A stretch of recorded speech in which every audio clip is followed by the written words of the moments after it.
நான் எனது முதல் வேலையை அலிபாக் மருத்துவமனையில் தொடங்கினேன். ஒரு நாள் மதியம் ஒரு காயமடைந்த பெண் அழைத்து வரப்பட்டார். திருமணமாகி 11 வருடங்கள் கழித்து அவள் கர்ப்பமாக இருந்தாள். அலிபாக் தெருக்களில் சுற்றித் திரிந்த ஒரு காளை அவளை இடித்து தன் கொம்பினால் அவளது வயிற்றில் முட்டியது. பெண்ணின் வயிற்றில் ஒரு பகுதி காயமடைந்து கர்ப்பச் சுவரின் விரிசலில் இருந்து ஒரு குழந்தையின் கை வெளியே எட்டி பார்த்தது. பயங்கரமான காட்சியாக இருந்தது. என் மனம் கொந்தளிப்பில் இருந்தது. தாயின் உயிரை காப்பாற்ற முடியும், ஆனால் அவரது வயிற்றில் காயம் பெரிதாக இல்லை.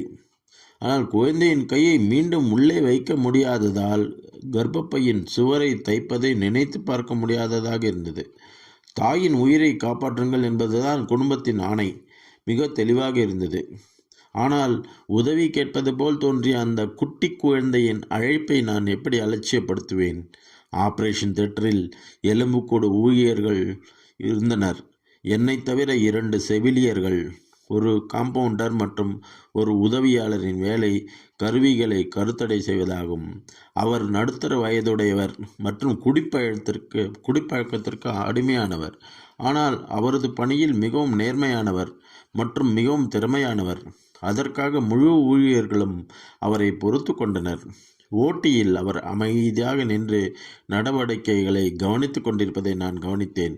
வயிற்றில் ஏற்பட்ட காயத்தை ஆற்றிய பின் அந்த சிறு கையை எப்படி உள்ளே கொண்டு செல்வது என்பது எனது புத்தக அறிவிற்கு அப்பாற்பட்டது.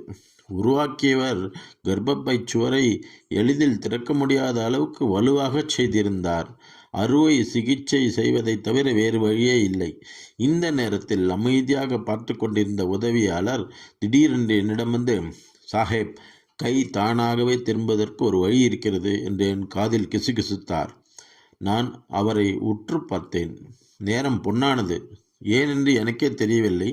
ஆனால் என் உள் மனசாட்சி அவர் மனதில் என்ன இருக்கிறது என்று அவரிடம் கேட்க வைத்தது.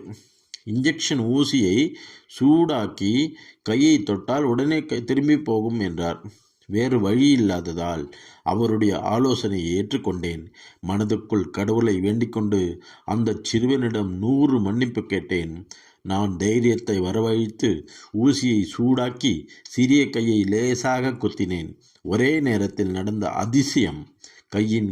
குழந்தையின் கை உடனடியாக ஒரு சலனத்துடன் உள்ளே திரும்பியது. அடுத்த வேலை மிக எளிதாக இருந்தது. கர்ப்பப்பை சுவரை அலங்கரித்து பட்டா போட்டேன். 2 மாதங்களுக்கு பிறகு அந்த பெண் அதே மருத்துவமனையில் குழந்தை பத்திரமாக பெற்றெடுத்தார். அந்த குழந்தை என் கைகளில் சிரித்து கொண்டிருந்தது. அந்த உதவியாளரை எனது பல குருக்களில் ஒருவராகத்தான் நான் கருதுகிறேன். என் மனதில் புத்தகங்களால் குணப்படுத்த முடியாத போது அன்று உதவியாளர் எனக்கு காட்டியது போல கடவுள் எந்த வடிவத்திலும் ஒரு குருவாக பாதையை காட்டுகிறார் என்று நான் நம்புகிறேன். அவரது குறிப்பு எந்த மருத்துவ புத்தகத்திலும் காணப்படாது. இறுதியில் இது கடவுளின் விருப்பம் என்றுதான் கூறுவேன். இந்த சம்பவம் மருத்துவர் சுபாஷ் முன்ஜேவின் பிஹைண்ட் த மாஸ்க் என்ற புத்தகத்திலிருந்து எடுக்கப்பட்டது.